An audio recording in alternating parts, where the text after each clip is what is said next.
what do you have in your hand? He said, I only have my shepherd's staff. And that's why God told Moses that your sign is your staff. He said, now put that staff that you think is nothing down. So Moses dropped the staff down, and the staff becomes a snake. Let me tell you this. People are normal when they are in your hands until you drop them.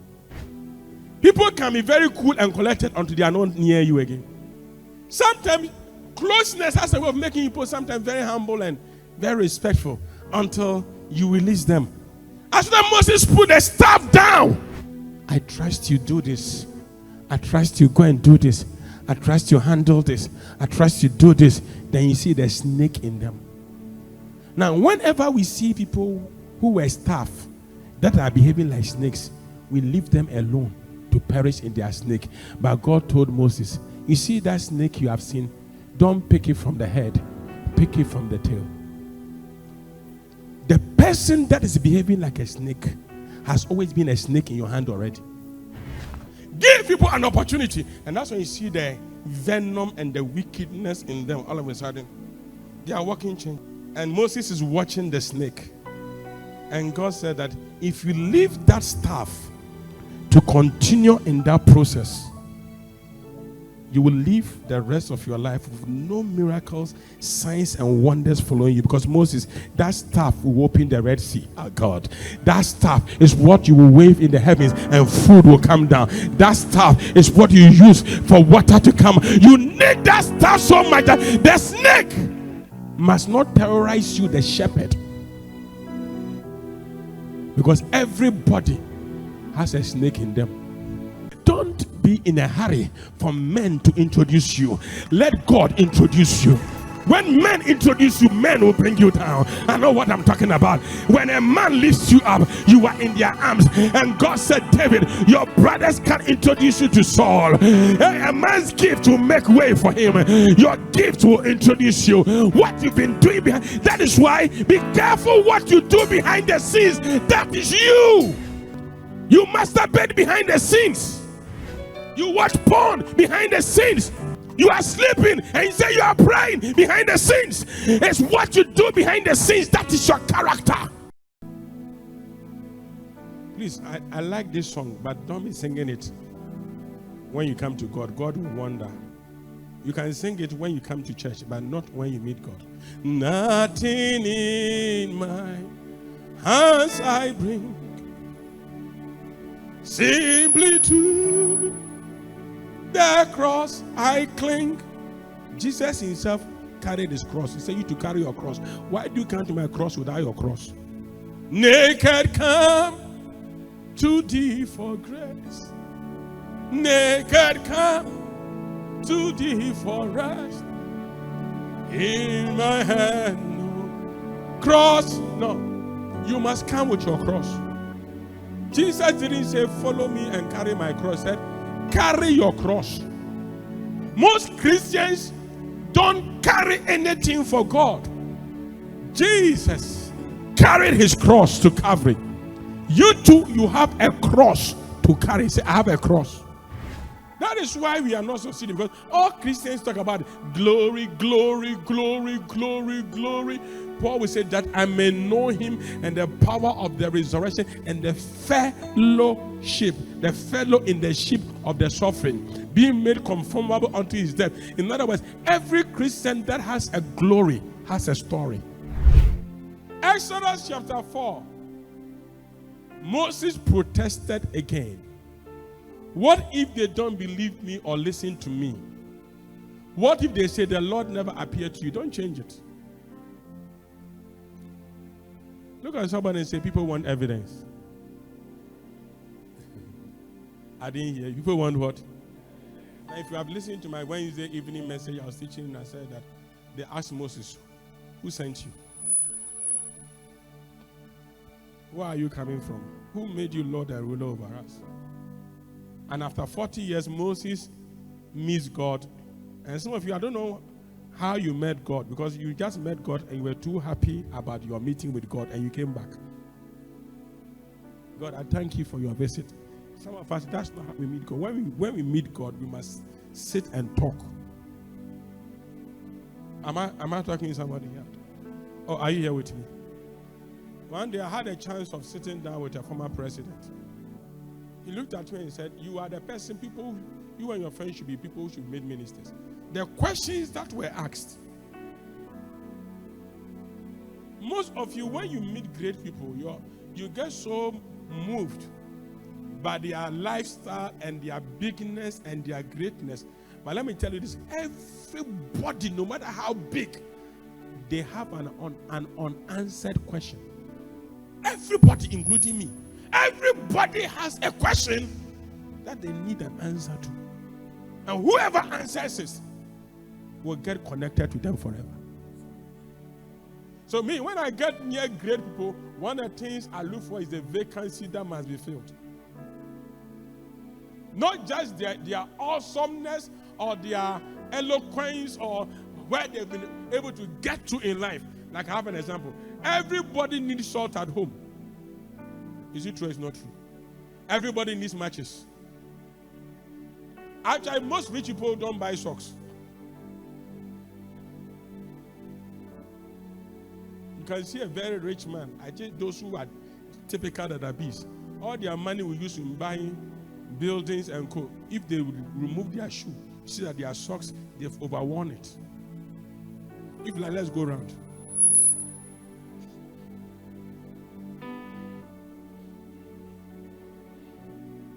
Some people, their socks, all the thread inside is gone. I don't talk about underwears. Let me not go there.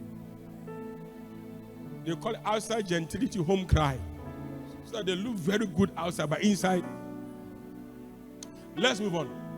Moses protested again. What if they won't believe me or listen to me? What if they say the Lord never appeared to you?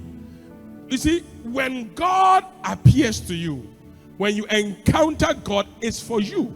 But the people you are going to meet, there is something more they need than your story.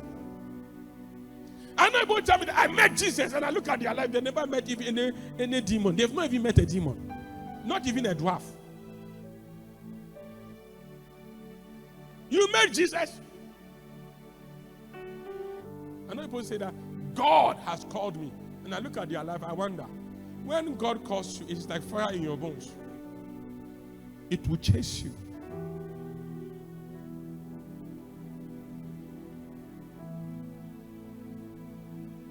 Hello? Verse 2 quickly. Yeah. Then the Lord asked him. So this question is what we are going to answer today. Then the Lord asked him. Read. What is that in your hand? A shepherd's staff, Moses replied. Let's read again.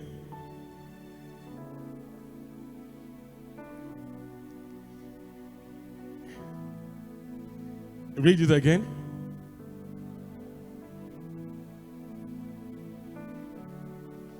Okay, look at someone say, what is that in your hand? Okay, what did the person say?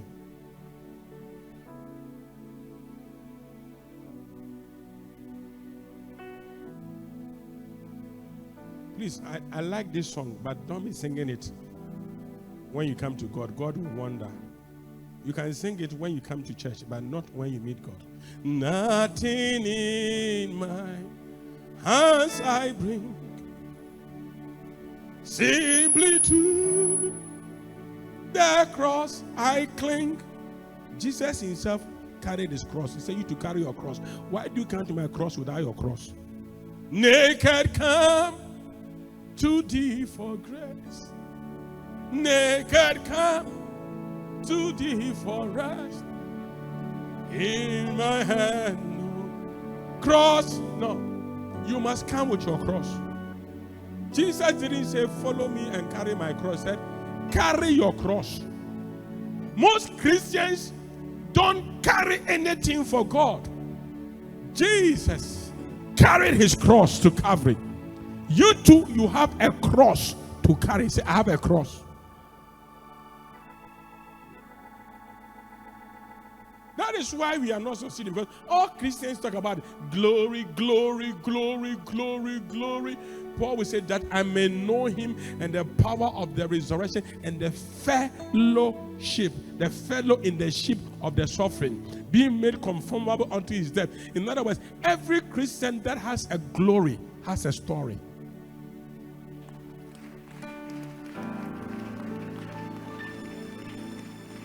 You will never know people's story until they look, some of us, we are too arrogant.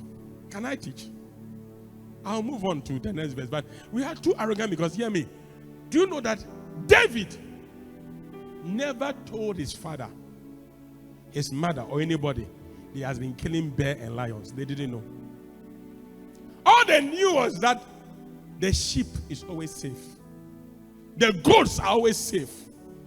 And sometimes they see scratches on his body and they think, so they'll pay people are going to do.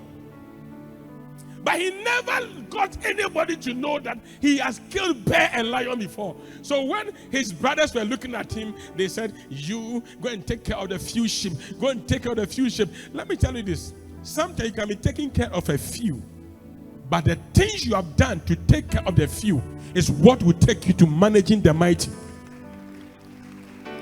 But you see, people can look at you and look at the few you are handling and tell you that you are not part of us. You are not, because so many people have been promoted. So many people have been taken to big places when they don't have the character and the personality to sustain them. And so when a Goliath appears in their life, yes, they are army commanders. Yes, they have the title. They are the general overseer. They are the superintendent. But when a lion or a Goliath appears, there's a place that title doesn't go. There's a place that even prayer doesn't go. The only thing that goes is your testimony. They overcame him by the blood and the word of their testimony. So whilst they were telling David that, David, go back and take out the few sheep, David just shook his head and said, you don't know your brother. You think I'm just a 17-year-old boy, but inside me, I'm a lion killer. I'm a bear slayer. And they were like, okay.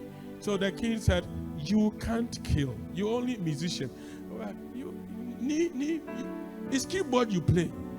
You know the bass you play. And sometimes when you see people like they are behind the camera and all these things, they say, this guy is a cameraman. Oh, this guy is oh, don't mind them. Because they never hold microphone. They never do anything, because you always look at those who hold microphone and they say, receive it. Oh, take it. These people are very, very anointed. But I came with a prophetic word for somebody. There are so many people that have power and grace. Give me Zephaniah chapter 3. Zephaniah 3 from verse number 10. There are so many people who carry grace, who carry power that have never been seen. A new generation is about to be born. This generation, they are quiet. They don't talk. But if you bring it to them, they will show you that inside them they carry a testimony. They carry a testimony. They carry a ministry. They carry something. Do you know that I'll go deep one day, but not today? Do you know that there's a prophetic word for we Africans? And before Christ will come the second time, revival has been in Europe. Revival has been in America. In America, if they pray and one blind person's eye open, they say revival has come. Africa, Ghana, we can have a meeting and 100 blind people, their eyes have seen. Cripples, thousands are walking, and yet we say it is not revival, because the Bible said, my scattered people who live beyond the rivers of Ethiopia will come and present their offering. There are some people who live beyond the rivers of Ethiopia.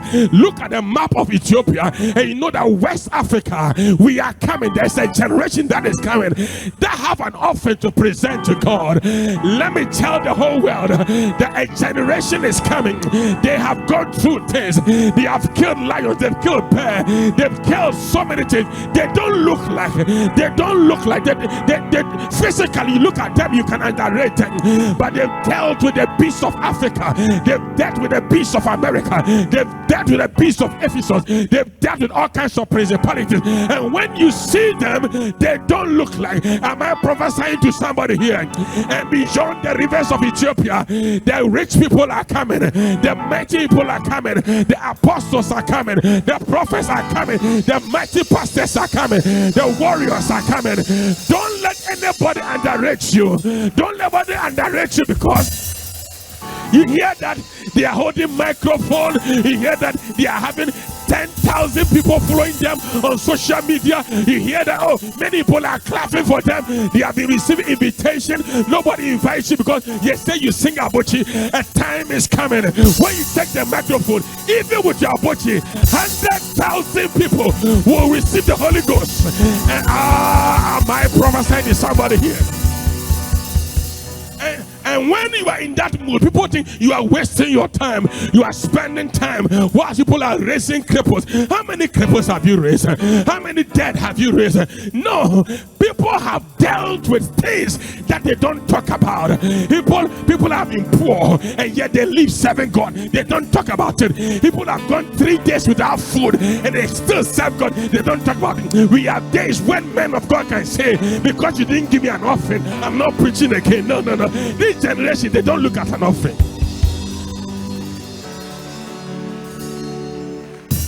This dawn, I saw a move of God coming to Africa, and it went down to West Africa. And the Lord told me, Nigeria have had their portion, and Ghana, between now and April 2024, a generation is rising up. A generation is rising up. A generation is rising up. Mighty men and mighty women. Mighty men and mighty women. My God, the Lord said, listen to me, son. There are people call themselves prophets. Put them aside. There are people call themselves apostles. Put them aside. The Davids who have been killing things behind the scenes. They make things work. They didn't know that even for Saul to sit on the throne, there is a David playing the music. There's a David who's playing the music that motivates the king to be singing, to be ministering. They don't know, but they think that, oh, what is this person behind? What is this? And that is why, tell someone, don't let anyone look down on you. Because don't let anybody look down on you. Look, I know this. I've met people who are so rich and so pompous that today beggars take care of them.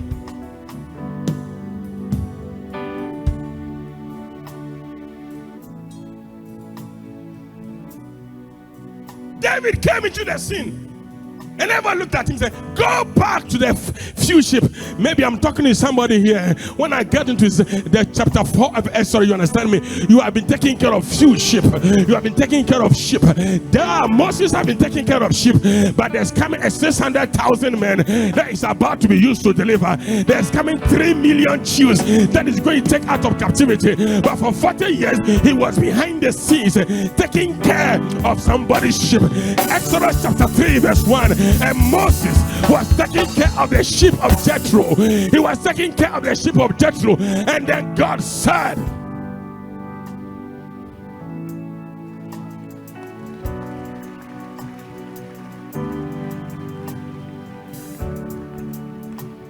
can you take your seat, please? I'll deal with this one deeper one day, not now. Let me continue. So David gets there and Saul asks him, boy, it's not about playing bass guitar. It's not about playing lead. It's not about playing music. It's not about being the intercessor behind the scenes. But we pray so that the man of God will minister. We clean the room and the man of God will come and minister. Years ago, there was a choir in Australia. We know them. What's the name of this darling Czech choir? What's the name? I've forgotten the name of the group. Hillsong, and they were singing. The world was noticing them, and one day the music director didn't come to church. The lead singers didn't come, and we were doing rehearsal on a Saturday. Whilst we were doing the rehearsal, there was a lady called Darlene Czech who was sweeping the auditorium, cleaning the place. It was just a cleaner, and they couldn't sing the song on stage. They didn't know their parts. And then Darlene Czech said, "Can I help you?" And he said, "You are a cleaner." He said, "Can I?" They sang. Then she came with, "My Jesus." They look at her. So all along, when you were sweeping, when you were cleaning, you still had this in you. He said, yes, don't be in a hurry for men to introduce you. Let God introduce you. When men introduce you, men will bring you down. I know what I'm talking about. When a man lifts you up, you are in their arms. And God said, David, your brothers can introduce you to Saul. A man's gift will make way for him. Your gift will introduce you. What you've been doing behind, that is why be careful what you do behind the scenes. That is you. You masturbate behind the scenes. You watch porn behind the scenes. You are sleeping and you say you are praying behind the scenes. It's what you do behind the scenes that is your character.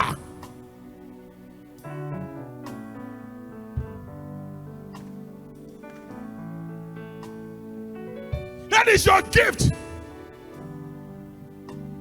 I was so helpless. I sent a message to Pastor David around 6 something. I said, I feel like praying more. So take first service. I said, and he said, is there any topic? I said, I don't have any topic. Handle it. But I felt God. So I left the house around 5, 6. I came here. Asked my office. I was lying on the floor. Bare floor. Bare floor. God was just speaking. I just wanted God to speak. I had to forget. Sometimes, you see, we allow what we are doing to come between what God is saying. So we can't leave what we are doing to attend to the God who is calling us. God gives you $1 million. He's calling you.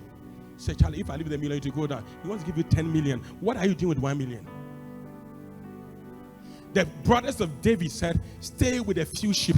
There was a bigger sheep, oh God. There's a bigger sheep. And sometimes when you realize that God can move you away from what he gave you, you have made a God out of what he gave you. That's why you are still at where you are.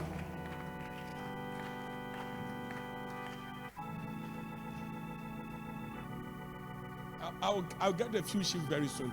But David was brought to Saul, and Saul was like, this man has been a warrior all his life. Even me, I can't fight him. Now David said, I've killed a bear, and I've killed a lion.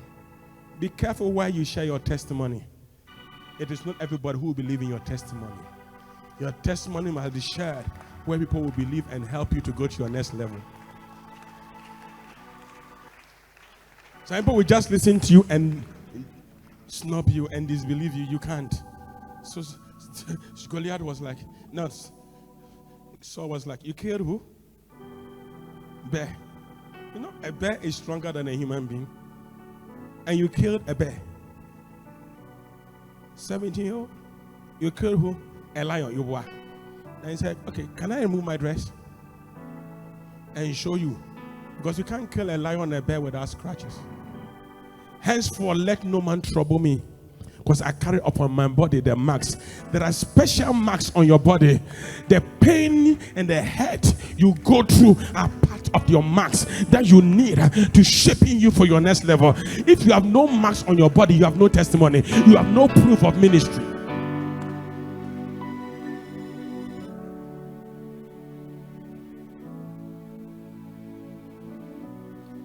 Don't worry. I've entered into my apostolic level. That's why my teachings have become some way these days. If you're not really hearing from God, you think that, what is he saying? So many of us, you don't like the marks. You don't like marks. You don't like when people do things against you. You don't like when people hurt you. You can't take it. But those are the marks you need. Am I talking to somebody here? Oh, are you? I used to have this lady who was working in my office. And if you work in my office before, you know that I have very serious rules. I've been punished. And he happened to work one day at a TV station. Is it Praise TV? Yeah, I think Praise TV. And the boss was doing this, and you know what the lady told the boss? He said, do you know Reverend F.D. Yalley? He said, yeah, it looks like. He said, I work under him. If I can work under F.D. Yalley, you would not even pay me. You are an easy person to carry. Because he doesn't pay me. You pay me. One day, Pastor Victor's boss had a meeting with me, former boss. I was like, I don't have anybody I've worked with for all this year apart from this young man. He said, he takes my nonsense. Everybody comes 3 months, they leave. He has been here for over 10 years. Then, you know what Pastor Victor told him? If you can stay with FD Yalley, there's nobody you can stay with.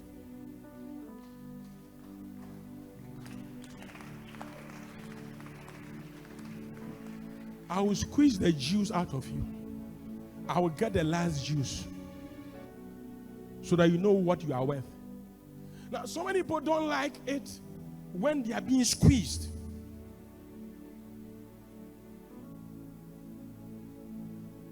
They love to be pampered. Pampering doesn't bring the best out of anybody.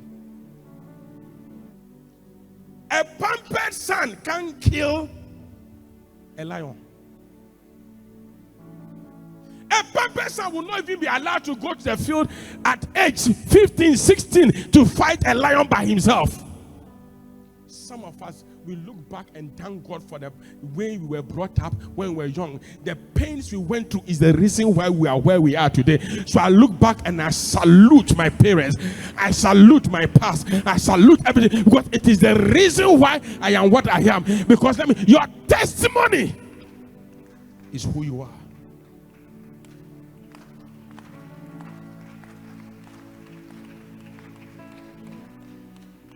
I grew up in a home that I couldn't go to my mom and say, I need money. I couldn't. That is why it's difficult for me to come to church and say, I need something. If I need something, I must get it. So as young as I was around 12 years, I had 4 companies. Tie and dye. And I had doormat. Doormat, I had about 3 different kinds of doormat. Corn one, coconut one, and pieces of cloth one. I had a tie and dye. And also I had a shoe shine company. All my mates who were very poor, I give them money to do shoe shine. They go by day, school by night. When you finish, come and account for me. Because I couldn't ask my mom for money. Because my mom was hurt growing up. So whenever you go to my mom for money, the first thing she'll ask you, has your father brought any money? And I didn't want to hear those things. So I decided to work. I look back and I said, God, so you were shaping me not to learn to depend on man, but to learn to depend on God. Some of the things you are running away from are the things that might shaping you.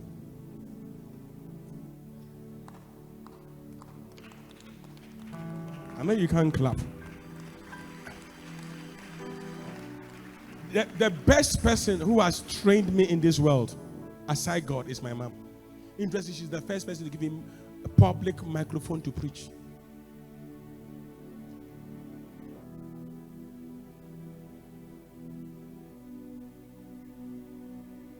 Love anybody who will punish you but will give you an opportunity.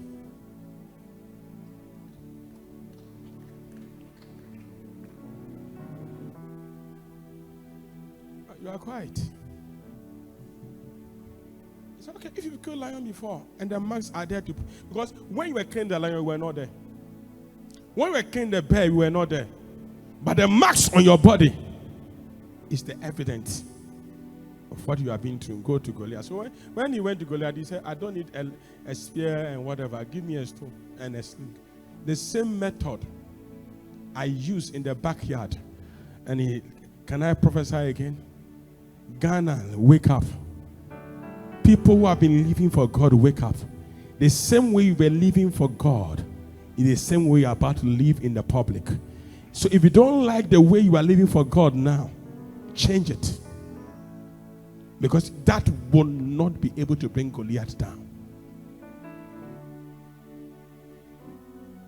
Am I teaching something here? So Exodus chapter 4, God said, what do you have in your hand? A shepherd's staff. Note the word a shepherd's staff. And let's go on. Moses replied, the next one, throw it down on the ground. And the Lord told him. So Moses threw down the staff. Note the word, underline the staff. This subject is in my book, Palace Protocol. There's a title called the staff. And it turned into a snake. Moses jumped back. Verse 4, quickly. Then the Lord told him, reach out and grab its tail. So Moses reached out and grabbed its tail, and it turned back into a shepherd's staff in his hand. Then the next one, verse 5. Perform this sign, the Lord told him. Perform this sign, the Lord told him. And they will believe that the Lord, the God of their ancestors, the God of Abraham, the God of Isaac, and God of Jacob really has prepared for you. Now, listen to me.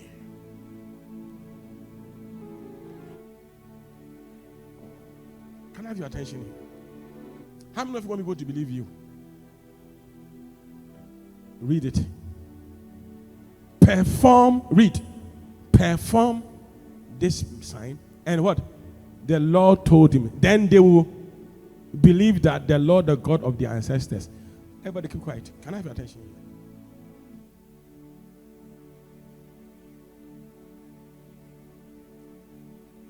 I like the way you have all looking at me. What sign will make people believe that God has called you? Is it cripples? Blind? No.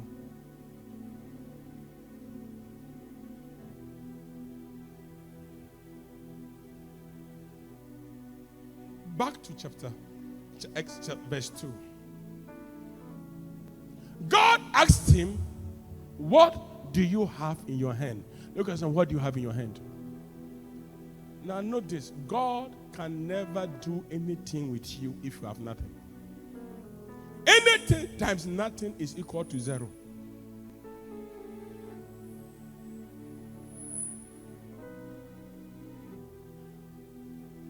Look at what do you have? I didn't hear you. I didn't hear you. Look at what do you have? Now note, what do you have in your hand? In other words, God can't do with something that is not in your hand. Look, pastors. Can I use you as an example? God will ask him, Francis, what do you have? It's if I say I have pastors, the next question, are they in your hands? Because you can only mold, create, make when they are in your hand. As long as they are, people can be around you, but they are not in your hand.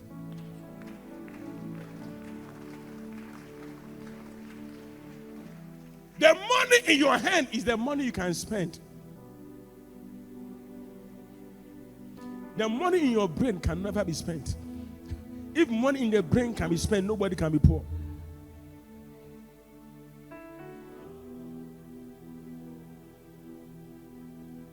Many Christians are around God, but they are not in the hands of the potter, for the potter to mold, create, turn them around.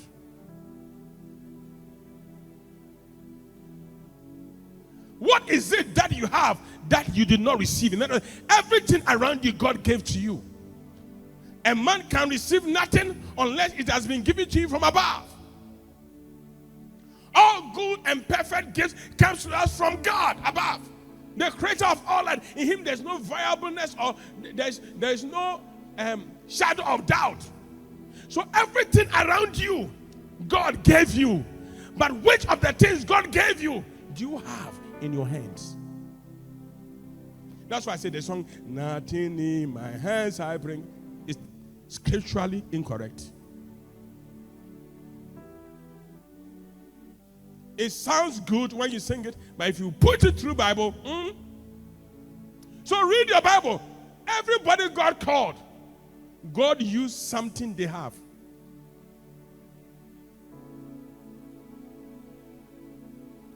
So what if I'm Satan? What will I do to people? Be around, but never be in his hands.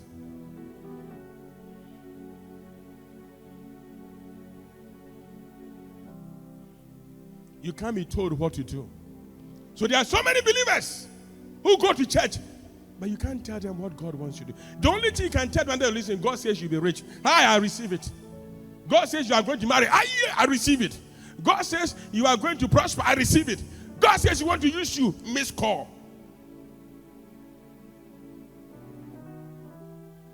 Because we have a mentality that when God uses you, you have to stand in front of the microphone and preach. No, but the Daniels are coming to govern presidents. Ah, God, somebody didn't hear me. Now hear this very well.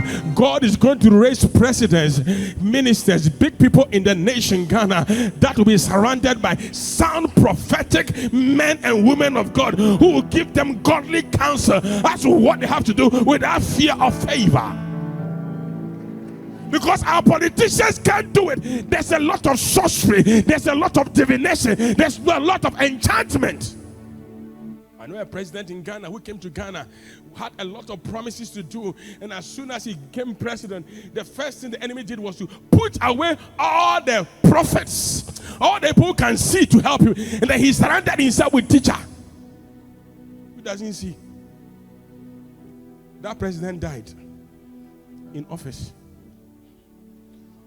All the people who could see and inform him.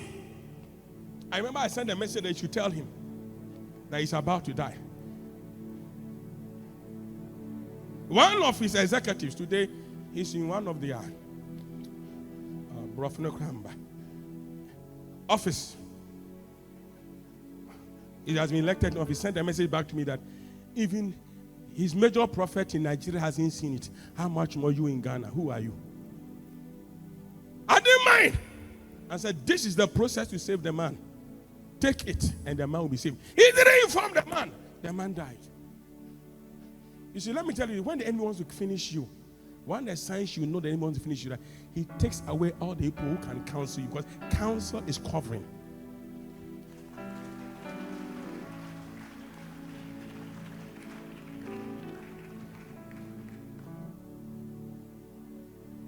You didn't hear me.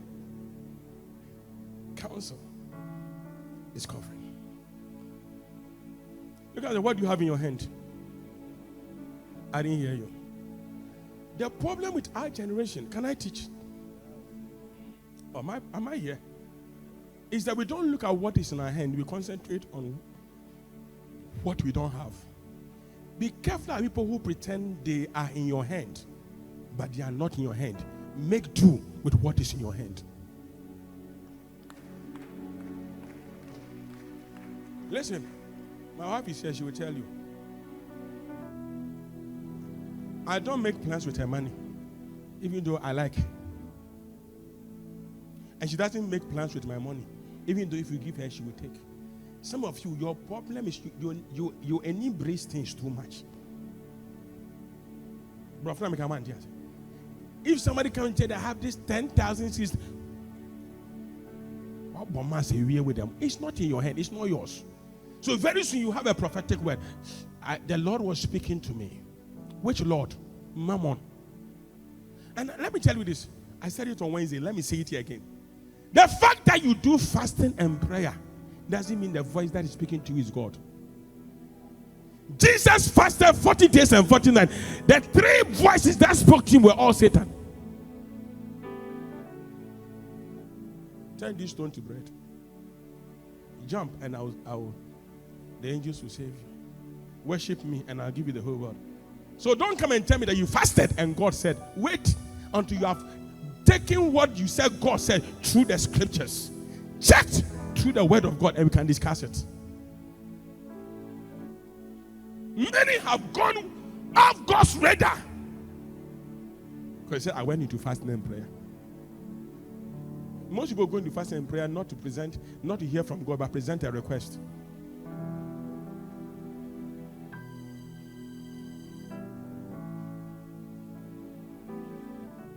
And Satan is an expert of making you concentrate on what you don't have. Do you know that you can be dating and having somebody around you and you are looking at somebody's marriage, somebody's soup. There's soup in front of you. There's only one kotoje. Master, make it cook well, season it well, and enjoy it. The one that has a lot of meat, let them enjoy their meat. Because if you don't season yours well, they will still not give you some. And your one will not taste good. I think you don't understand me.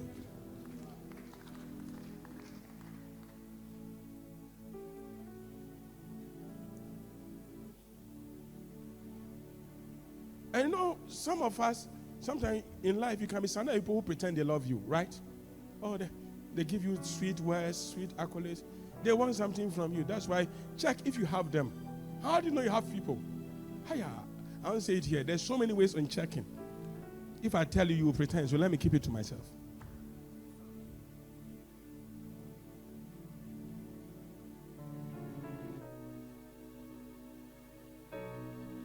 Let me give you one. Show vulnerability to people and see how they treat you.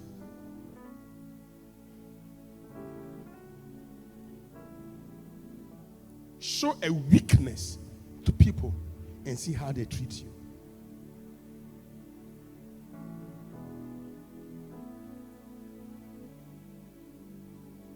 What do you have in your hand? Moses said, a shepherd's staff. Say shepherd's staff.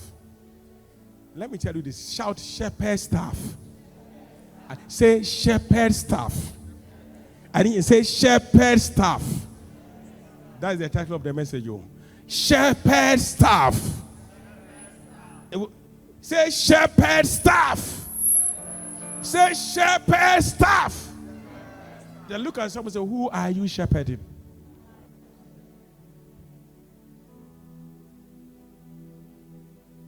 Your future is determined by the people you are shepherding. The people you take care of today and the people that take care of you tomorrow. Oh, let me move from here. Before somebody says. God asked Moses, what do you have? I don't have money. I don't have fame. I don't have popularity. Nobody knows me. I have a walking stick I've been using for the past 40 days.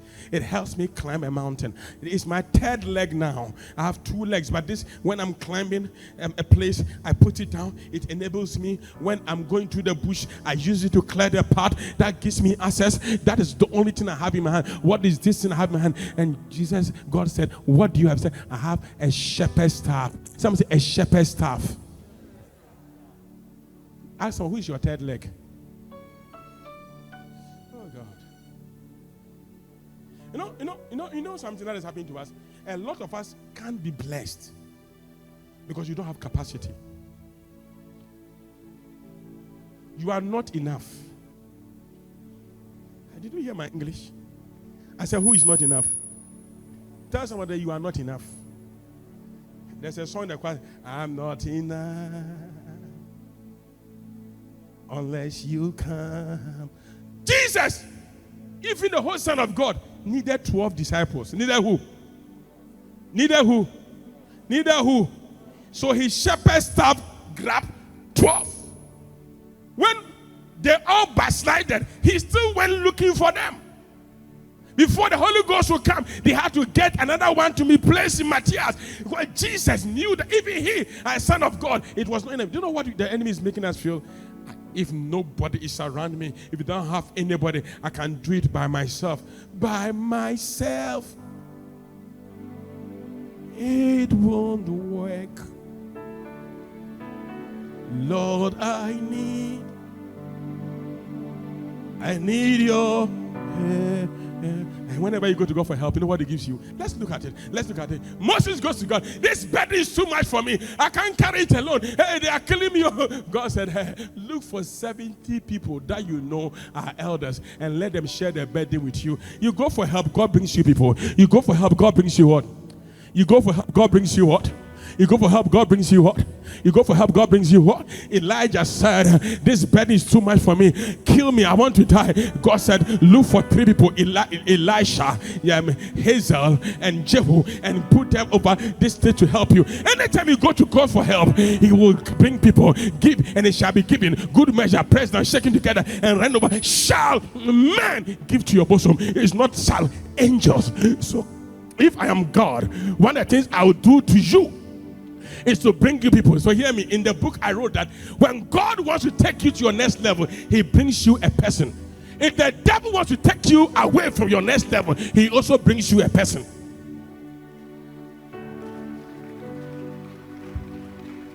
I'm sure most of you cannot have the book. Can I have that book? Most of you have thrown away that book.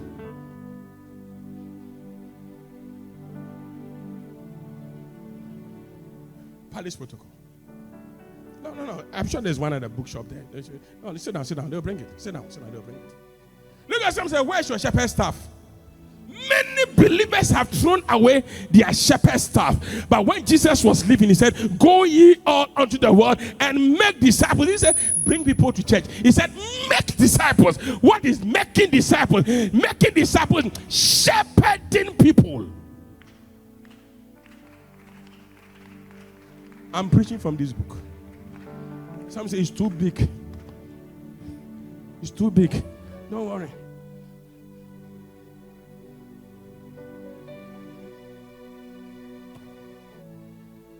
Look and say, where's your staff? The psalmist said, your rod and your staff, they comfort me. If your enemies are rejoicing, you don't have staff. A man of God was fighting another man of God on social media. So I went behind the scenes and I said, can I give you free counsel? Don't dirty yourself. Let your children do the battle. When Lucifer rebelled in heaven, read your Bible, Revelation chapter 12, God didn't fight. It is his angels that fought. If you find yourself fighting in the day of battle, you don't have children. Children fight for their fathers. You are quiet. They don't fight their father.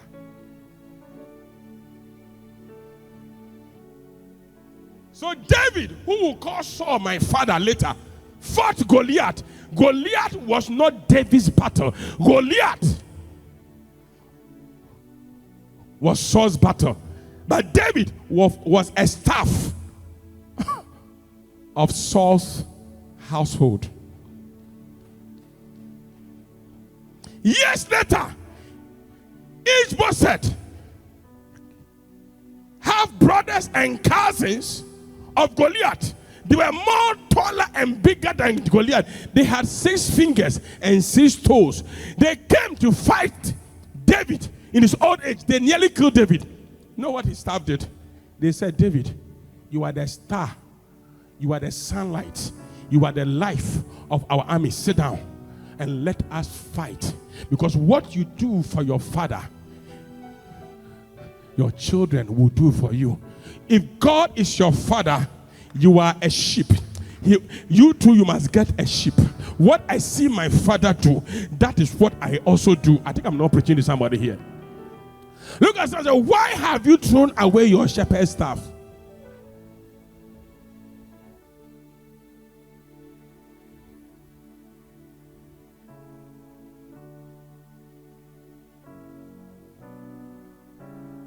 When was the last time somebody came to church because of you?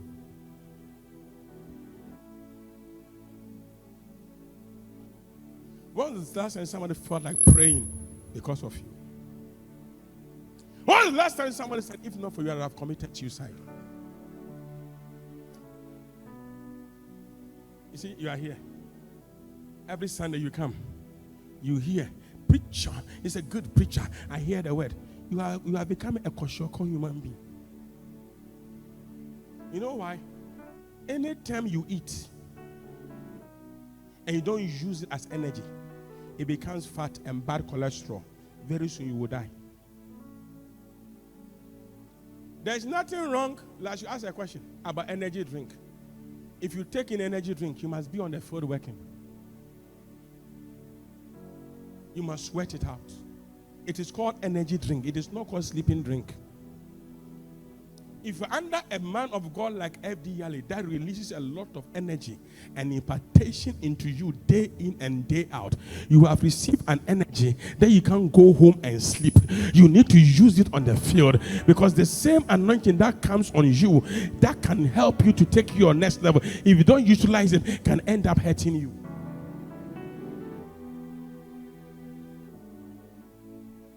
Many of us have thrown away our staffs. We are arrogant. We feel too big to talk to people.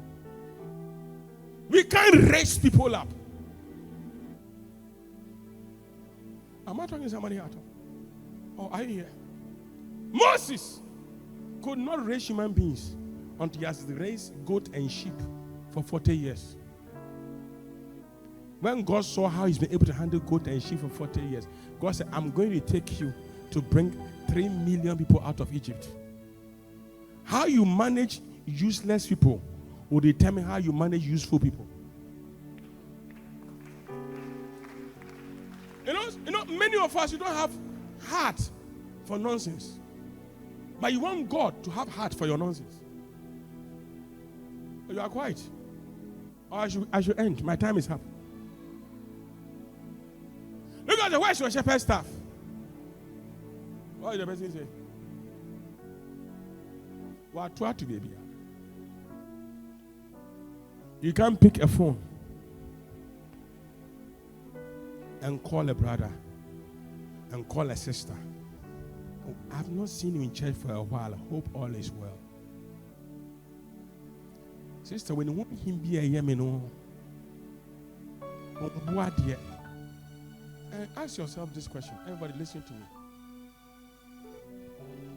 How many people come near you and they disappear after 6 months? You have a problem. You don't have a shepherd staff.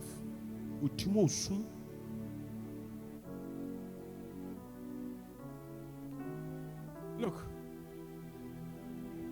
I have this funny, I don't know what I say I have, because I don't even know their names. My daughter has these 2 dogs. One of them is very stubborn. I don't know their name. The black one, what's the name? The black one, Cooper. I don't know their names. This dog, he thinks he's so smart. As soon as you open the gate, you pretend it is lying. As soon as you sit into the car and you are driving, he goes to look for his girlfriend in the neighborhood. If he can't find, he will urinate on the road and bring it to the front of the cage so that the girl, when he comes, can trace the steps. Animal fastness, animal brain. So last one will gate nano. And in the night, you see that you go to the gate, see, whoop, whoop, they are conversing. And I realized, so when I come, I can't. You realize that when he goes, then we chase it. So now he doesn't go close; he goes very far. Oh, I'll close the gate. When I close the gate, then a rescue will come. Daddy, where are my dogs? I said they are outside. No, Daddy, open. They will come in. Do you know who is the owner of the dog? The one that wants them to come in. The dogs are in my house, but I don't own the dogs. I'll close the gate. She want to check if they are okay. Daddy, they have not eaten. She doesn't pay for the food. But she wants to make sure that they have eaten. Please, am I talking to somebody at all? Look at something. Where's your shepherd staff? Now, if God comes down right now and tell me, how many people have you raised, invested in this church in your lifetime? How many people do you have? Nothing in my Yezuku Osha.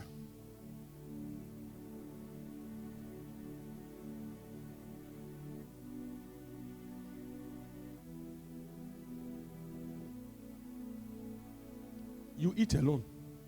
Are you okay? You do what? So can't you invite somebody to come and eat in your house one day? And tell the person, can we talk about Christ? It's not tell the person, one fair. Me check you. Let me tell you this. People will make you angry. People will do what? People will do what? People will make you angry. People will frustrate you. But let me tell you this. The way you treat a fellow believer, last week I said it, is the same way God will treat you. If you don't like God's treatment of you, check your treatment of other colleagues.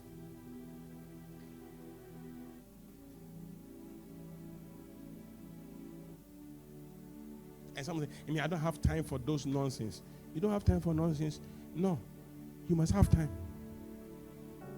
It is your duty. Jesus asked Peter, do you love me? He said, yes, I love you. He said, if you love me, feed my sheep.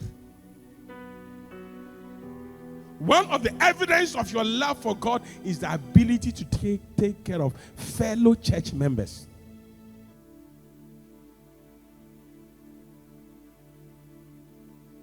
Look, there were times when I was a church member in my mom's church, I go to church with extra money in my pocket. Why? After offering, there are some people who come to me for money.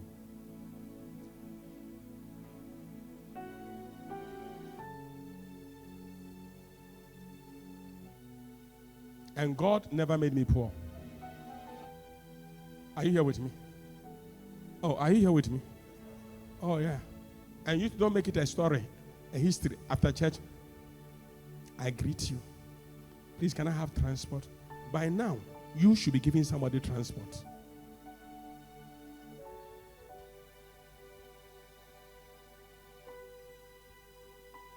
Why are you doing power? Let's take it that you don't know how to bring souls to church. Somebody has brought the person to church. The person is sitting by you. Even good morning, good afternoon, how are you? All right, and tell somebody Jesus is God. Jesus is God. That's why Jesus bypassed your house and went to your neighbor without visiting you. You've been shake somebody's hand and say, "Your last not pay me girl." I brought some girl to church. The way this guy chased the girl, now boy, to God be the glory. So now, if you are going to greet the person,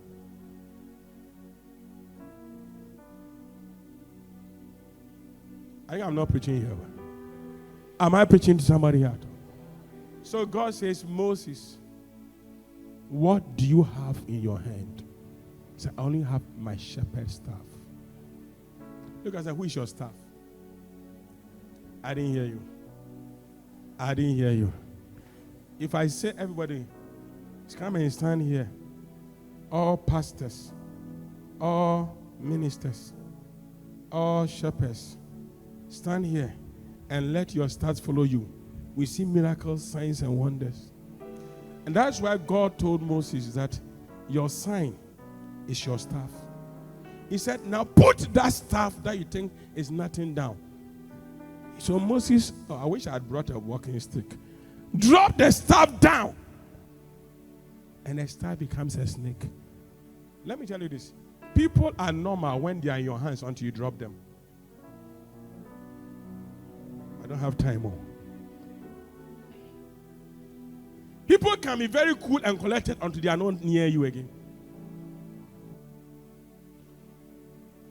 Sometimes closeness has a way of making people sometimes very humble and very respectful until you release them. After that, Moses put the staff down. I trust you do this. I trust you go and do this. I trust you handle this. I trust you do this. Then you see the snake in them. Now, whenever we see people who were staff that are behaving like snakes, we leave them alone to perish in their snake. But God told Moses, you see that snake you have seen, don't pick it from the head, pick it from the tail. The person that is behaving like a snake has always been a snake in your hand already.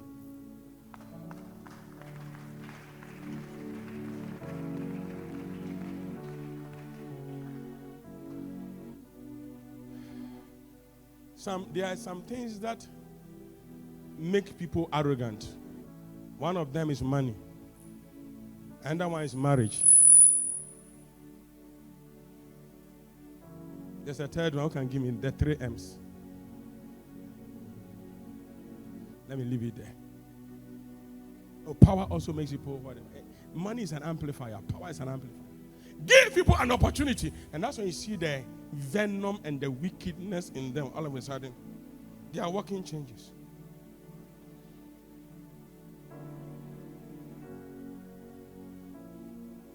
And Moses is watching the snake. And God said that if you leave that staff to continue in that process, you will live the rest of your life with no miracles, signs, and wonders following you. Because Moses, that staff will open the Red Sea. Oh God. That staff is what you will wave in the heavens and food will come down. That staff is what you use for water to come. You need that staff so much that the snake must not terrorize you, the shepherd. Because everybody has a snake in them. If yours has not yet come, be patient. When the snakes appear, let me teach you this. I don't have time. When everybody dies, worms start coming from their nose. True of us? Oh, is it true of us? Where from the worms? They're already in us. How did they start materializing and becoming successful? Dead. Most often, when you give people opportunity, that's when you see the deadness in them coming. But let me tell you this, as long as you still will go and carry them in your hand, that snake will move back to the snake to become your staff. But you know what we do? We allow people who have become snakes to continue becoming snakes. So Jesus, what I told you last week, we tell Mary, go and tell the other disciples and Peter that I'm coming to him. Peter didn't even mind. He went backsliding, shipping. Jesus came to the seaside and said, I like Jesus. You didn't call him my disciples. He didn't come by and tell them the Peter. He said, children. Oh God. In other words, I'm still your father. Have you caught any fish yet? Let me help you still in your business. Gave him a lot of fish. Was there a serpent in Peter that came? Yes. That attitude is a typical. Some people get angry. I won't serve God again. I won't pray again. I won't come to church again. Uncle. Where is the staff that can go to them? And the Bible said, God told him, don't hold the snake by the head. Hold it by the tail. Sometimes the very person you raise, if you try to go by the head, it will bite you. As some of the you won't like.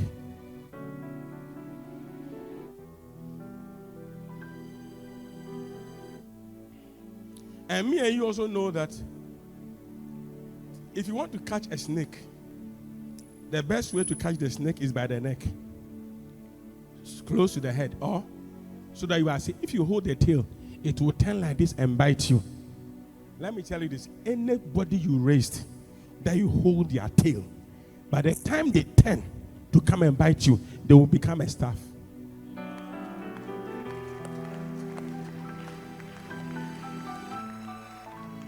I think you can't clap here. Some people tell me that you've made me angry. I go back and make them more angry, and it's them making them more angry that they even become born again. I say, me, I tried, it didn't work. You didn't raise them. One day, let me mention the name. And Jagi said he has stopped church because he cleans the windows and people this. And that's the third time he said he has stopped church. So Pastor Tony came to tell me. As well, Pastor Tony told me, I said, give me a phone. I called Auntie Aggie. I said, Auntie Aggie, I hear you stopped church. He said, yes. I said, don't tell me the complaints. Bye-bye. All the best. I thank God for your life. Let God bless you. Let God increase you until we meet again. I was in the office. When I called her, she was almost at La Paz. Knock. Daddy, there any problem? Baby. I bless you to go. I thought you addressed this. I said, Auntie, there is no issue to address. Your duty is to sweep here. If the people come to church and they don't make the place that you don't have a job. If you don't have a job, you are not called. So the people should keep making that. You don't have to become angry. If I sweep, they'll make it dirty. If I sweep, they'll make it dirty. I said, the reason why you are working for God is to clean the dirt. So when people make debt, you should thank God that there is work to be done. You don't need to be angry. Not too long, her destiny changed financially. Her daughter started riding Range Rover with them, and her life was insane. And said, let me say thing, that you are very, very bad. So you were sacking me away so that all this blessing. I said, no. It was your house people were driving you away, and I was helping you. You know, and someone said, what if you told her to go and she didn't come back? Oh, she'll come back. If you really raise the person, you have to hold the person by the tail. You know, the tail is where the venom really is. That is where it develops into the main system. And God told him that, go to the source of the problem. Drag. Sometimes look at everybody and say, you are proud. You are arrogant. Calm down. Descend. What? And then I go.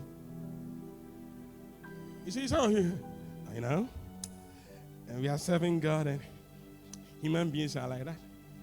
Take them like that. And a real staff doesn't need to be conned. A real staff needs the truth. It's the truth that will set you free. I know you can't clap here, because at this stage, everybody's looking at when they have become snakes before.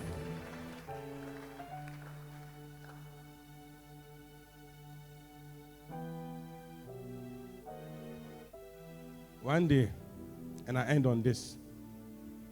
Paul, I'm not teaching on this again. Still, I shall teach this real one day. Has a stick. I call it a staff. He was enjoying.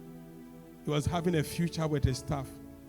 This stick, I'm going to put it in water, in fire, to warm my life. I'm feeling so cold. Then the Bible said, Acts chapter 28, when he sent the stick close to the heat of the fire, the staff, the stick, became a snake and bit him. Have any of your staff insulted you before? Don't allow it to enter into you. Has anybody you are raising abused you before? Don't let it enter it into you. Just like you treat your biological children, that's how you must treat the people you are raising.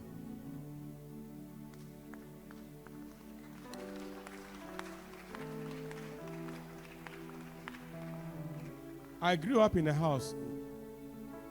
Pastor David has stayed with us, Pastor Victor has, and I'm sure you know. My mom cooks. And in my house, there was no plate for the house girl, the house boy, and the children. If I eat one egg, the child will eat one egg. The only thing is that mommy and daddy take too much eggs. So I said, when I grow, I'll buy more eggs. Are you quiet? As soon as he sent the staff close to heat, it began to bite him. Look at somebody and say, send your staff to heat. There comes a time that the people who are around you, put some heat on them. Not fire. Give them some heat.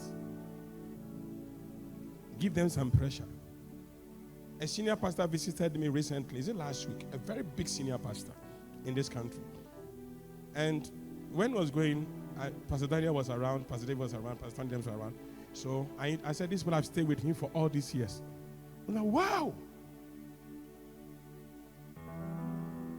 By the time he said, how many years? 18. He said, wow.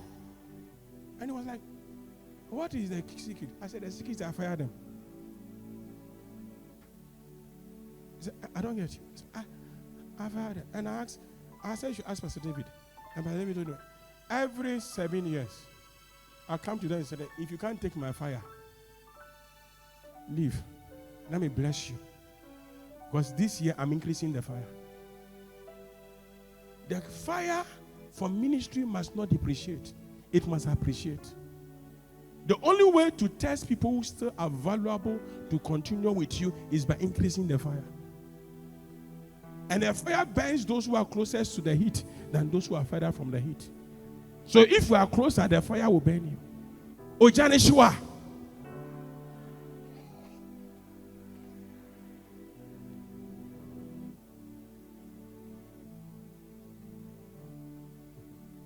As soon as he sent it to the heat, the venom came and bit Paul. And I was saying, the people outside were waiting for Paul to swell. Say, I won't swell. Never swell because the serpent has bitten you. You have failed.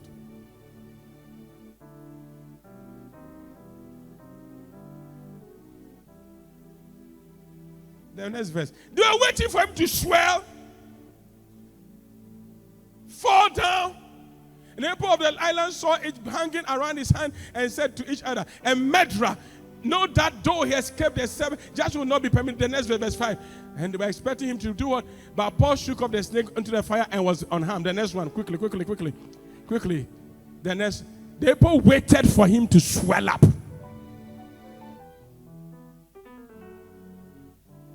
Many people have swollen up. And because of that, you died. Let me tell you this. The people who hurt you most in life are the people you raise.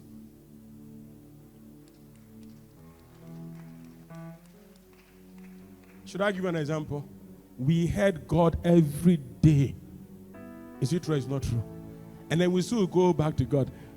According to your tender mercies, forgive us. Me, I don't want anybody to hurt me. I don't want anybody to do this to me. So I don't want to raise anybody. Your future is bleak. You don't have a future. Why? The reason for multiplication, having children, is for your generation to live longer. The reason for staff is for you to live longer than you have. Let me give you this. Everybody listen to me. Can I have your attention? Everybody listen to me. Can I have your attention? I'm ending on this. I used to see things about everybody. These days, I don't see about everybody. But the people I've raised, they see things. I told you something. I called you here and I told you something. I asked you a question.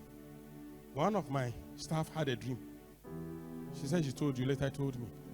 Look at you have had another one. I don't see it now. I don't dream it now. I can be standing here and I'm seeing it. Why? Because as the church is growing, you can't handle everything by yourself. Somebody to mercy. Yesterday we were here. Is Naomi here? She couldn't come to church. Oh, the other Naomi. She couldn't come to church. While it rained heavily, their house was flooded. And Pastor Barbara had to call, and he has two church, his sheep are there, Sarah and who? Linda, they are there. He said, no, come and stay here. Come and do this. I said, Pastor Barbara, God bless you. I remember my days in Malam. When it rains, I have water pump in my house. I'll go from house to house and pump water. This is not my headache again. I can pray. It wasn't my headache. It wasn't my burden. She informed me, and instead of this person needs a place to sleep, I said, granted, this person needs a thing. Because you raise staff to reduce your burden so you can go higher.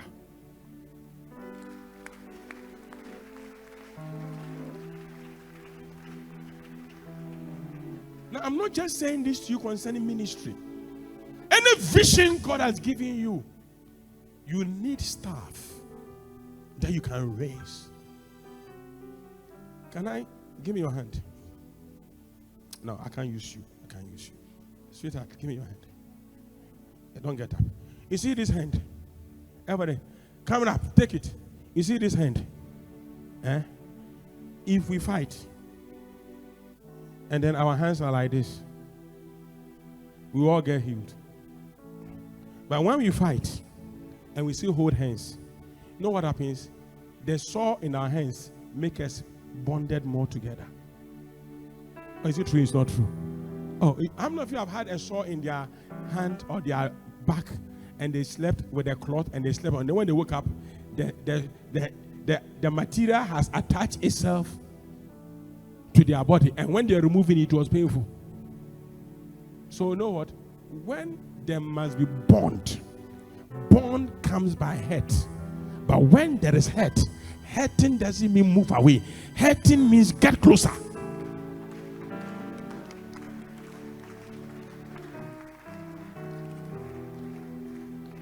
I know you can't clap. So I'm hurt, so I'll shake hands. I'm hurt, I'm shaking hands. So very soon you get healed. But you are not bonded. You don't have any relationship with people. Any group of people who you have seen that they've stayed longer together, they can trace the days that they were all hurt, they were all disappointed, they were all in pain, but they remembered a common goal that they have, and that did not separate them, and so it brought them back together. Let me tell you this, I am still bonded to my mom. I still treasure her so much because everything she did to me, the beating she beat me, if she has not beaten me, I'll be worse off. I'll become a useless human being. Today I salute her beatings.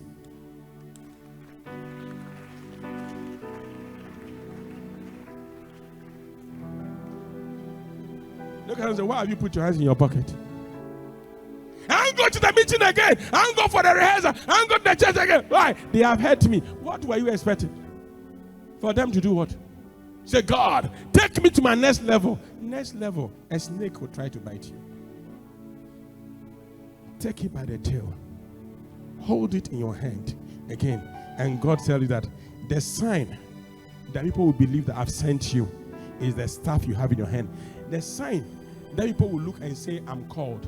It's not the miracles. I've raised about 7 dead people, one of them being this tall man here.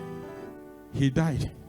I've raised 7 or so dead people. Only 2 or 3 are still in church. The rest, if I put it on social media, they'll come and say, it's true. It's true. It's true. But they are not in the church. But you know what will make people know that I'm called? The people who are still following me. The thousands that are still coming to church. That is a sign that I am called. The people God has used me to raise. So in my book, I said a millionaire is not a person who has $1 million in his account. A millionaire is someone whose life influences 1 million people. If 1 million people, you are influencing 1 million people, and you are even a tailor, and you sew one dress, and 1 million people buy it. Oh my God, you are a millionaire. You had issue with a customer that gives you 20,000 Ghana cedis a year. So, that is why you are now making 2 cedis a year. It was just a little bit of patience.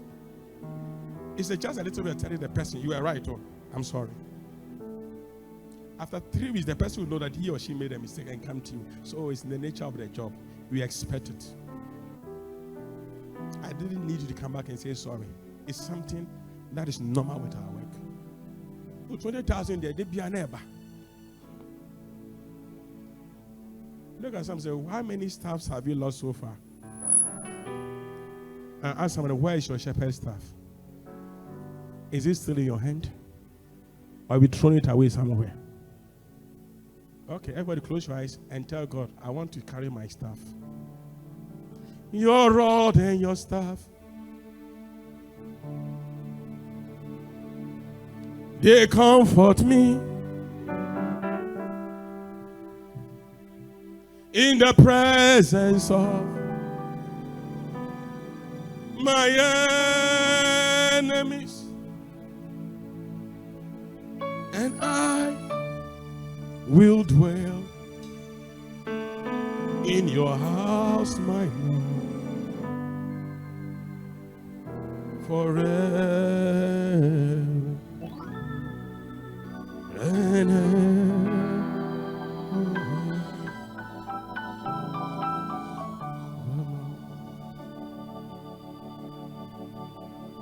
Your rod and your staff, they comfort me. Listen to me. Years ago, it's about 20 or 19 years ago. Pastor, how long have you been following me? 18 years. Let me use this. Maybe then to be around 18 years. He has just joined the church. Take your seat.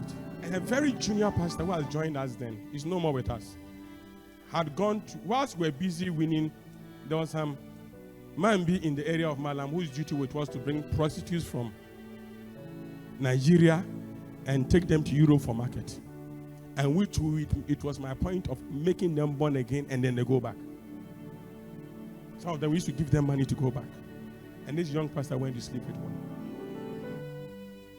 That was when Pastor Tony had just joined the church. When I got the story, I listened to it and into it. I solved the problem and I called the pastor. Locked him up in my garage. Put water there. You are fasting for 1 week. And Pastor Tony was like, I've never seen this before. Years later, a very good friend of mine went to this same person. I was using for my Bible school.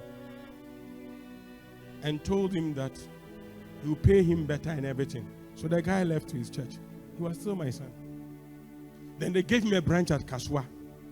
This guy, I won't mention his name. It's okay, I was going to mention his name. Because he's doing very well at Kaswa now. And they gave him this branch. It was doing very well. And then a fight came between he and that senior pastor. It became police court. Give me the church back. The guy said no. So this my friend came back and said, do you remember this person I took from you? I said, yes. You know? I said, oh. He's even, I said, don't worry. Give me his number. So they gave me the number. I took the phone. I said, how are you, pastor? I said, who is this? I said, oh! I said, I heard you. I said, yes, sir. I said, return the church. Return the instrument. Return this. Return the checkbooks. He said, yes, sir. When does he want it? I said, now. I'm waiting for you. Whilst I was talking to the pastor heard that his office, the guy has come there and dropped everything. Then he told me, as for the building, the location, he can't do it. Because the landlord even doesn't want the pastor there. So he's the landlord. I said, no problem. He handed over everything to the pastor. So my friend said, how did you do it? He has left you for 4 years. How did you do it? He is a staff. I raised him. You stole him. But I know how to get him back.